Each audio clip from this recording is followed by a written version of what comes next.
Okay, let's dive into something fascinating, the digital alibi. I mean, we live in a world where pretty much everything we do gets recorded, right?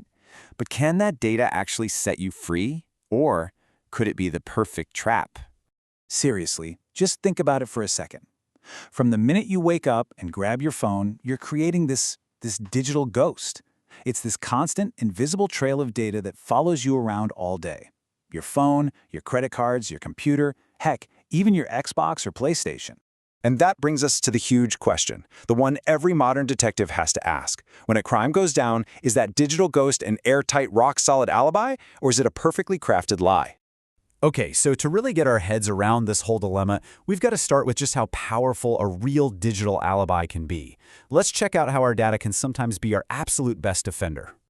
So, what are we even talking about here? What is a digital alibi?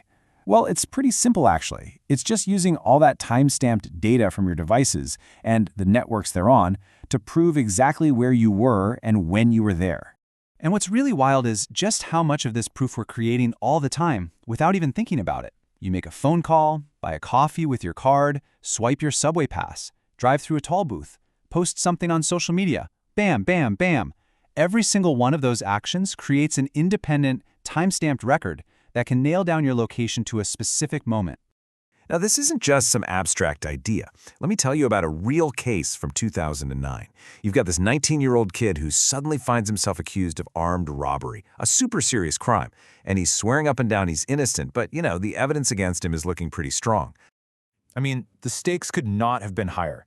He spent 12 days locked up in jail, his whole future just hanging by a thread, and all he could do was plead his case to anyone who would listen. So what was it that saved him? No, it wasn't some surprise witness or a hidden security camera. It was a single Facebook message. Investigators were able to prove it was sent from his dad's computer miles and miles away from the crime scene at the exact time the robbery happened. And just like that one little piece of digital evidence was enough to set him free. Incredible, right? But here's the flip side. If technology is that good at proving someone is innocent, you can bet your life the criminals are trying to figure out how to use it to fake their alibis. And this is where it all gets super complicated. And that really gets to the heart of the problem, doesn't it? You have this promise of objective, perfect, time-stamped data. But then there's the reality. That same data can be, well, shockingly easy to fake. Yeah, and you don't have to be some kind of super hacker either. Changing your computer's clock, scheduling an email to send later, altering the created on time of a file, that's all pretty basic stuff. You can even spoof your IP address, basically trick the internet into thinking you're somewhere you're not. It's totally possible. Okay, so to see how this all plays out, let's walk through a little hypothetical case. Picture this. A valuable artifact gets stolen from a museum in Boston at 8:10 p.m. The main suspect? He's got what looks like a rock-solid alibi.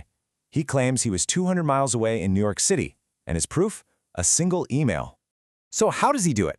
How does he fake it? Well, first, he does a little practice run earlier in the week. Then, after he pulls off the heist, he sits down and writes his alibi email. Now, here's the crucial part. He manually goes into the message header and types in a fake date and time, March 19th, 8:10 p.m. Then he just waits and sends the email the next day. So on the surface, it looks perfect, right? He's got an email that seems to prove he was in New York right when the crime was happening. So, how do investigators figure it out? How do they see through the lie? Well, they start hunting for something called the cyber trail. And you know what? The first crack in his story shows up almost right away. See, our burglar can change the clock on his computer, no problem. But what he can't change are the clocks on all the independent email servers his message has to pass through.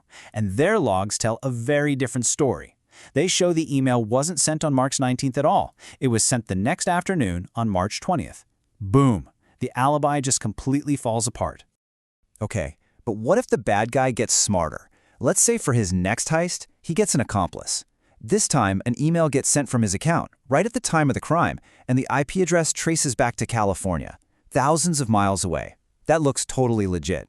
So, case closed, right? He's in the clear? Not so fast. A good investigator knows to ask the single most important question. An IP address tells you where a device is. It doesn't tell you who's using it. So, whose finger was actually on the keyboard? And that's when they start digging into the accomplice.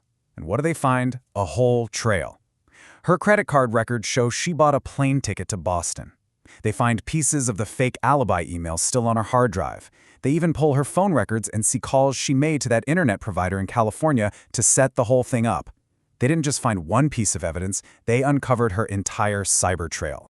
And again, this stuff happens in real life. You have guys like Jerry Dorado who swore he was hard at work 300 miles away, but when they looked at his computer, the only thing it was doing was running a background virus scan. Or Joe O'Reilly, who insisted he was miles away when his wife was murdered. The problem? His own cell phone data put him right there at the scene of the crime. So, what's the big takeaway here? What does all this mean for finding the truth in this crazy, hyper-documented world we live in? Well, it really boils down to a few key ideas that investigators absolutely live by. And maybe the most important rule of all is this classic saying from forensic science: absence of evidence is not evidence of absence. What does that actually mean? It means investigators can't just jump to conclusions. If a computer log is missing, it doesn't automatically prove the suspect deleted it to hide something. It could have been wiped for 100 different reasons. To prove someone is lying, you have to find positive, solid proof of the lie itself, like those server logs that busted our museum thief. So this all boils down to two huge points. First, corroboration is everything. One piece of digital evidence is weak. It can be faked. A strong case, either for an alibi or against one, is built from a whole trail of data, from lots of different independent places. And second, and you should never forget this, digital evidence locates a device, not a person. When you think about it, every single click, every swipe, and every call we make is another sentence in our own digital story. And that story has the power to either lock someone up or set them free. Which leaves us with one last, pretty big question. As that story of your life gets written, day by day, in more and more detail, who do you trust to read it?